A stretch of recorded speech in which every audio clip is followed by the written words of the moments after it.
वंदे मातरम, जय हिंद। सभी दोस्तों को मैं लेकर आ चुका हूं आपके सामने। अगर आप तैयारी कर रहे हो आरपीएफ कांस्टेबल की, मेरे दोस्तों टॉप और बेहतर क्वेश्चन लेके आ चुका हूं और 50 क्वेश्चन डिस्कस करने वाले हैं जो कि कई बार आपके एग्जाम में पूछे गए या बार बार एग्जाम में पूछे जाने वाले क्वेश्चन डिस्कस करेंगे। तो आज का ये पहला क्वेश्चन आपके सामने आ चुका है। एक बार लाइक शेयर सब्सक्राइब वाला बटन जरूर दबा दें अभी तक नहीं सब्सक्राइब किया अपने यूट्यूब चैनल एग्जाम क्लास को। तो पहला क्वेश्चन देखिए क्या कहता है। भारत के राज्य और केंद्र शासित प्रदेशों को संविधान की किस अनुसूची में सूचीबद्ध किया गया है? ये सूचीबद्ध किया गया है पहली अनुसूची में, ऑप्शन नंबर 1 पहली अनुसूची में। जबकि दूसरी अनुसूची में वेतन भत्ते का उल्लेख है। दूसरी अनुसूची में वेतन भत्ते का उल्लेख है। जबकि तीसरी अनुसूची में शपथ ग्रहण का उल्लेख है। तीसरी अनुसूची में शपथ ग्रहण का उल्लेख है। चौथी अनुसूची में राज्यसभा सीटों का आवंटन दिया गया है। चौथी अनुसूची में राज्यसभा सीटों का आवंटन दिया गया है। वर्तमान में अनुसूचियों की संख्या 12 है। वर्तमान समय में अनुसूचियों की संख्या कितनी है? 12 है। अगला प्रश्न देखेंगे, निम्नलिखित में से 326 ईसा पूर्व में किस युद्ध में सिकंदर महान ने पौरव के पौरस को हराया था? तो ये हराया था हाइड स्पेस का युद्ध में, ऑप्शन नंबर 4 हाइड स्पेस का युद्ध में। पलासी का युद्ध हुआ था 1757 में। पलासी का युद्ध 1757 में हुआ था। जबकि कलिंग का युद्ध 261 ईसा पूर्व में हुआ था। 261 ईसा पूर्व में कलिंग का युद्ध कब हुआ था? 261 ईसा पूर्व में। जबकि पलासी का युद्ध हुआ था 1757 में। नेक्स्ट प्रश्न देखेंगे, निम्नलिखित में से कौन भारतीय अर्थव्यवस्था के प्राथमिक क्षेत्र के अंतर्गत आता है? तो ये आता है डेयरी, ऑप्शन नंबर 2 भारतीय अर्थव्यवस्था के प्राथमिक क्षेत्र के अंतर्गत आता है डेयरी। नेक्स्ट प्रश्न देखेंगे, मौसमी बेरोजगारी क्या है? तो ये मौसमी बेरोजगारी क्या है? तो इसका सही आंसर है ऑप्शन नंबर 2 ऐसी बेरोजगारी जिसमें वर्ष के कुछ महीनों में रोजगार प्राप्त नहीं होता है, उसे मौसमी बेरोजगारी कहते हैं। नेक्स्ट प्रश्न देखेंगे, अगला प्रश्न है, किस क्षेत्र में वे उद्यम अथवा कार्य स्थान आते हैं जहां रोजगार की अवधि नियुक्त होती है? तो ये नियुक्त होती है संगठित, ऑप्शन नंबर 2 संगठित क्षेत्र में वे उद्यम अथवा कार्य स्थान आते हैं जहां रोजगार की अवधि नियुक्त होती है। नेक्स्ट प्रश्न देखेंगे, निम्नलिखित में से कौन अभिनय दर्पण के लेखक हैं? तो अभिनय दर्पण के लेखक है नंदिकेश्वर, ऑप्शन नंबर 4 अभिनय दर्पण के लेखक कौन है? नंदिकेश्वर। अगला प्रश्न देखेंगे, किस प्रकार की सरकार में अंतिम निर्णय लेने की शक्ति लोगों द्वारा चुने हुए प्रतिनिधियों के पास ही होनी चाहिए? तो यह लोकतांत्रिक, ऑप्शन नंबर 2 लोकतांत्रिक सरकार में।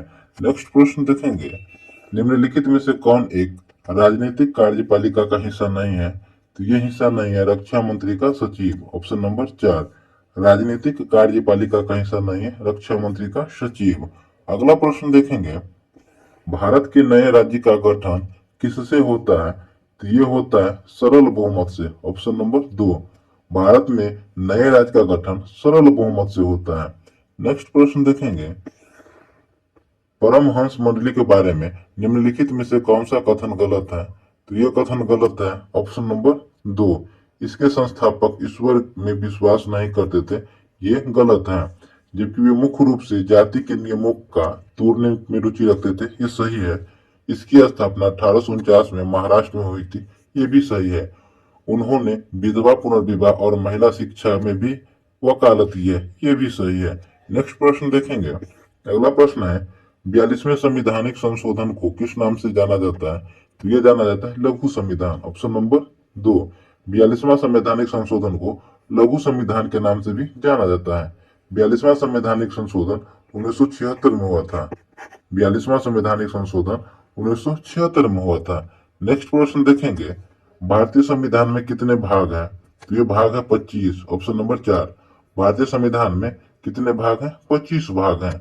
नेक्स्ट प्रश्न देखेंगे, भारतीय संविधान में मौलिक अधिकार किस भाग में दिए गए हैं? तो ये दिए गए हैं भाग 3 में, ऑप्शन नंबर 3 मौलिक अधिकार भाग 3 में दिया गया है। मौलिक अधिकार अमेरिकी संविधान से लिया गया है।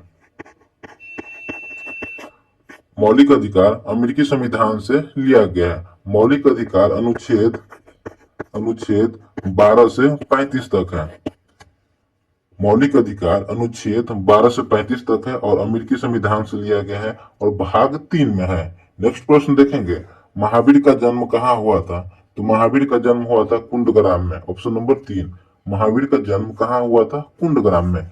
अगला प्रश्न देखेंगे। नेक्स्ट प्रश्न है हमारा, कुषाण साम्राज्य के संस्थापक कौन थे? तो कुषाण साम्राज्य के संस्थापक थे कुजुल कड़फिसस। ऑप्शन नंबर 3, कुषाण साम्राज्य के संस्थापक कौन थे? कुजुल कड़फिसस थे।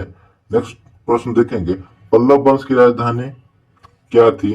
तो पल्लव वंश की राजधानी थी कांचीपुरम। ऑप्शन नंबर 1, पल्लव वंश की राजधानी कहाँ था? कांचीपुरम।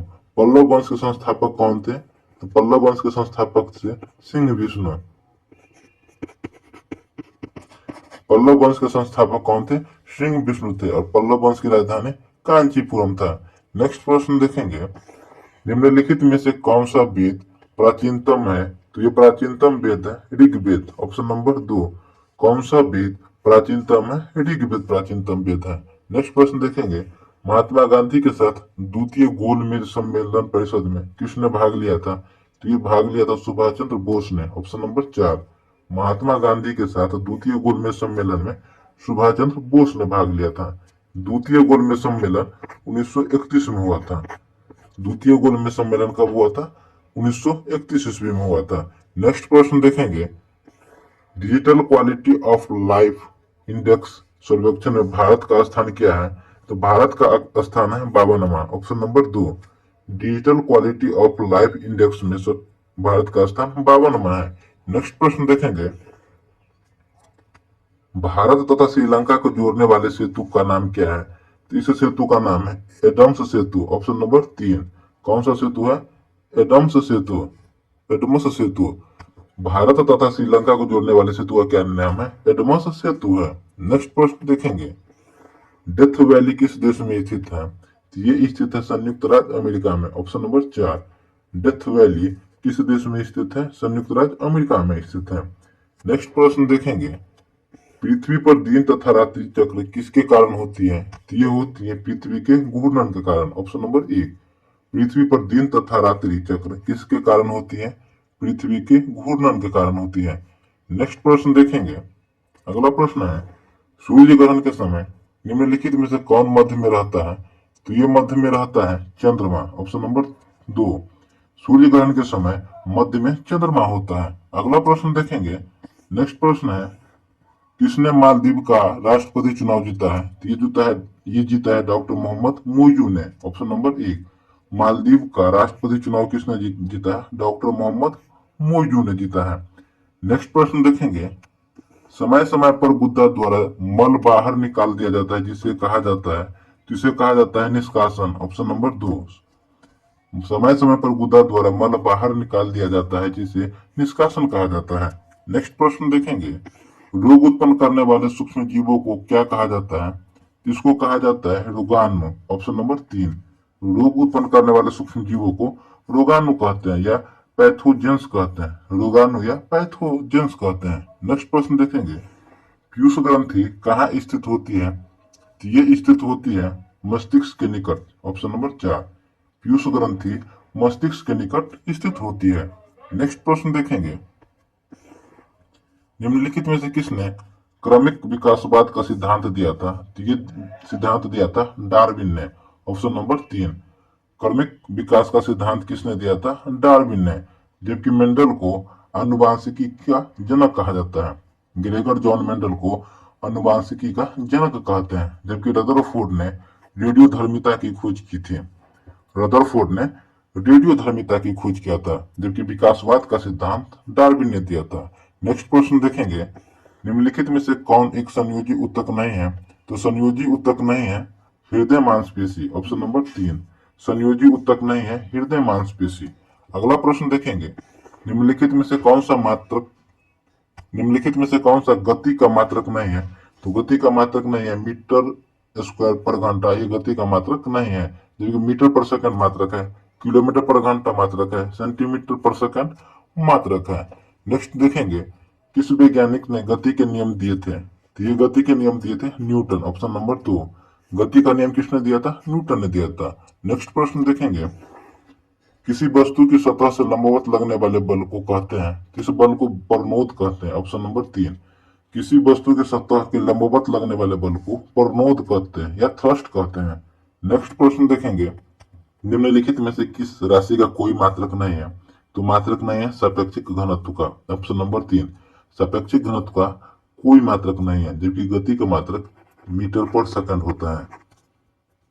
गति का मात्रक मीटर पर सेकंड होता है, जबकि घनत्व का मात्रक केजी पर मीटर क्यूब होता है। घनत्व का मात्रक केजी पर मीटर क्यूब होता है, जबकि त्वरण का मात्रक मीटर पर सेकंड स्क्वायर होता है। त्वरण का मात्रक मीटर पर सेकंड स्क्वायर होता है, घनत्व का केजी पर मीटर क्यूब, गति का मीटर पर सेकंड, जबकि सापेक्षिक घनत्व का कोई मात्रक नहीं होता है। नेक्स्ट क्वेश्चन देखेंगे, सफारी एक प्रकार का क्या है?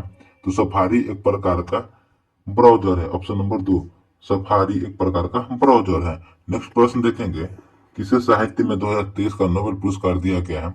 तो ये नोबेल पुरस्कार दिया गया है जॉन फॉसे को। ऑप्शन नंबर 2, साहित्य में 2023 का नोबेल पुरस्कार जॉन फॉसे को दिया गया है। नेक्स्ट प्रश्न देखेंगे, निम्नलिखित में से कौन सा एक गुण धातु का नहीं है?